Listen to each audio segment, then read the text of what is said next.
I should like to tell you that I have seen some of the experiments shown in this film actually carried out at the All-Russian Physiological Congress.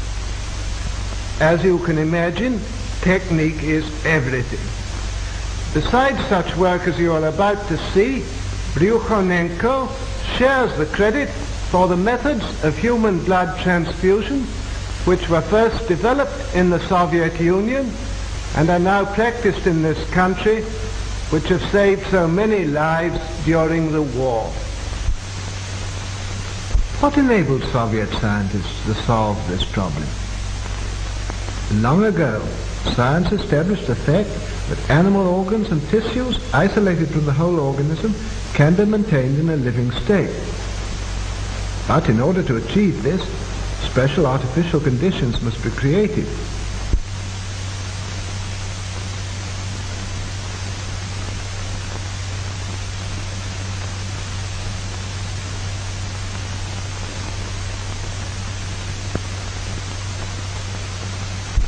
Isolated organs can be brought to life even though they've been removed from the animal's corpse some time after death. There's a dog's heart.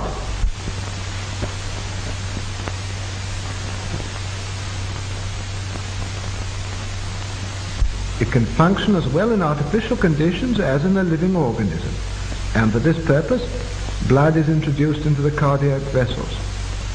The isolated heart beats just as it did a few hours previously in the living dog.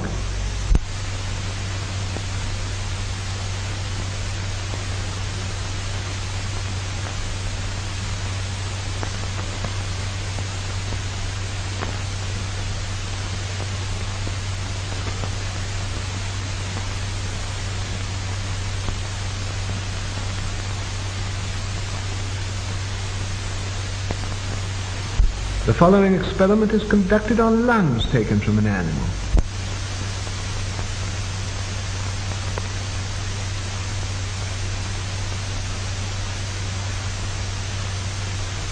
Bellows distend the lungs and fill them with air.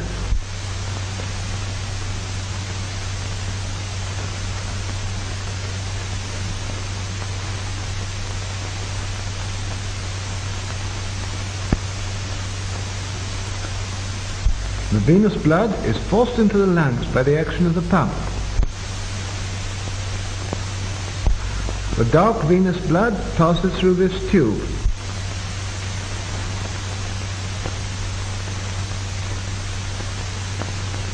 In the lungs, it takes up oxygen and becomes arterial blood.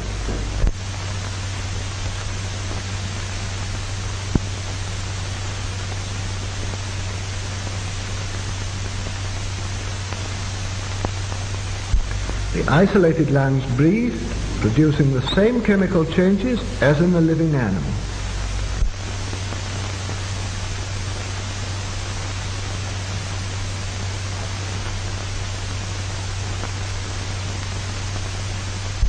An animal's head can also live in the isolated condition.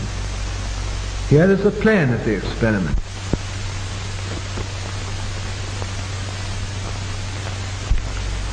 The arterial pump takes arterial blood from the reservoir to the head, while the venous pump drains off the venous blood.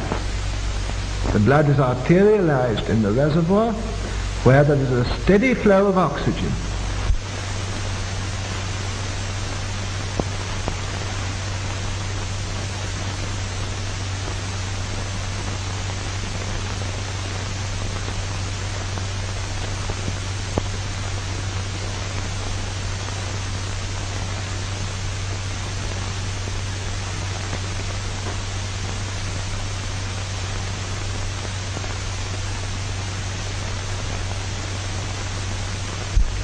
The artificial blood circulation ensures the metabolism necessary for the life of the head.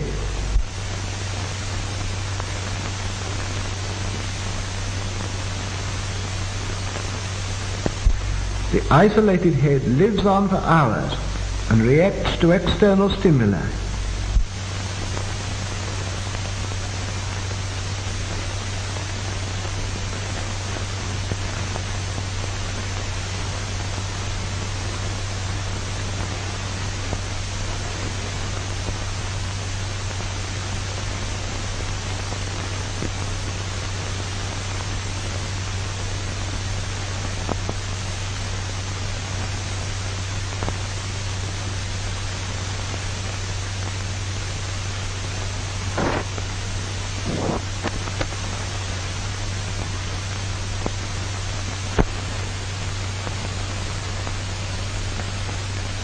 The isolated head even reacts to light and to sound.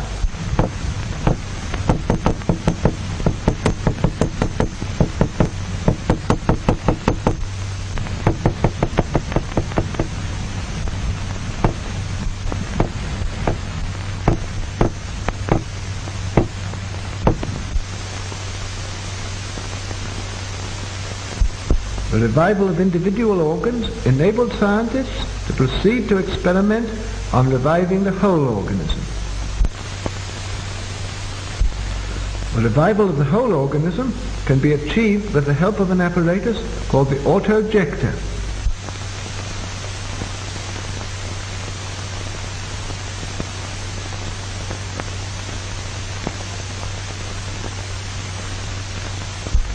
The autojector carries out the functions of the heart and lungs.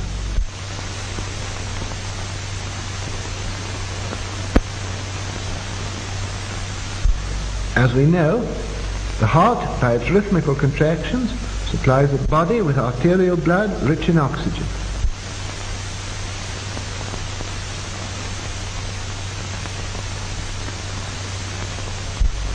After losing its oxygen, the blood returns to the heart through the veins. From then, it flows into the lungs, whence with a fresh supply of oxygen it returns to the heart, and thence flows into the arteries of the organism.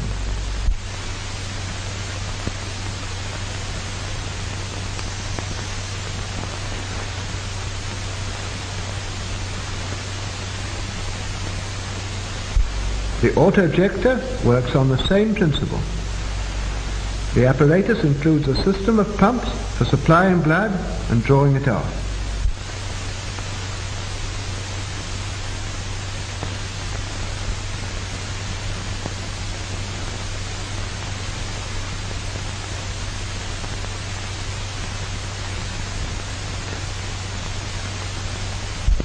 The arterial pump supplies the organism with arterial blood. When the blood has given up its oxygen, the venous pump draws it back into the reservoir. Here, just as in the lungs, it's enriched with oxygen and returns into the organism. The blood passing into the arteries of the body ensures the necessary metabolism. In this way, the autojector can perform the work of both the heart and lungs.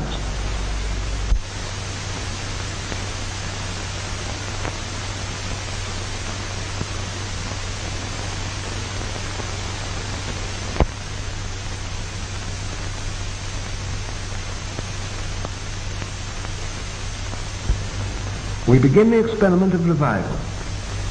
The experiment is carried out on a dog.